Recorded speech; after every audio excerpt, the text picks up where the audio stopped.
Amen. Good morning, everybody. Good morning. Good morning.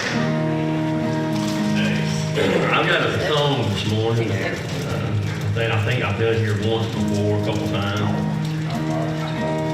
This week, a lot of you know I've been sick, been going through some things and doctors and stuff like that. Me and Brother John Eagle, we were talking last night, and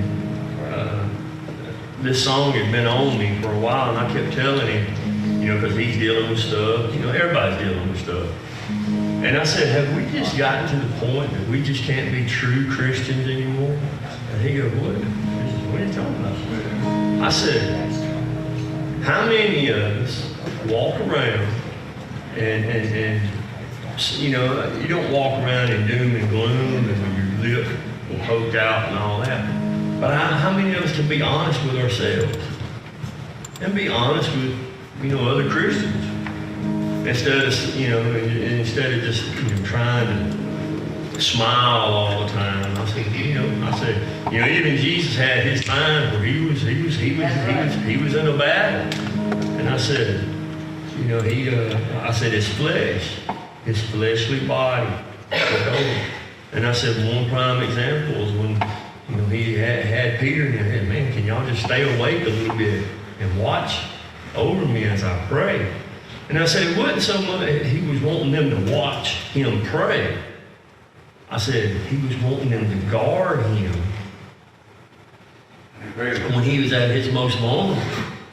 He didn't want to be taken away in the middle. He knew what was going to happen. But he didn't want to just be taken away and nobody know. He's wanting them to watch and be watchful for him. And I said, his fleshly body, I said, he was honest to himself and he was honest to his father. Because he went to his father and he said, Father, if it be any way this cup pass from me, let it be. But not not my will, but thy will be done. That was his flesh talking. His flesh knew he was in for it. But he was honest. He went to his father and he said, Dad, look, if there's any way this can pass, let it pass. But I want to do your will. But I'm just here telling you, my fleshly body is saying, I really don't want this. And that's why he prays so fervently. And that's what I said, I told Brother John, I said, why can't we just be honest Christians? I'm having a bad day. Yay. Yes. I'm not going to let it defeat me, but I'm having a bad day. And I'm going to keep walking in faith, and I'm going to walk through it. But I said, don't lie to ourselves. It's okay to have a bad day.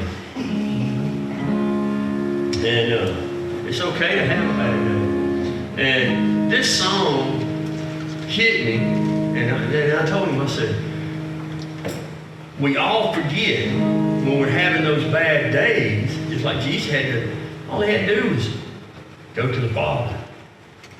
And I said, be honest with ourselves, we're having a bad day, but what do we need to do? We need to go to the Father. And I said, this song kind of sums it up because we forget that we can just go to him.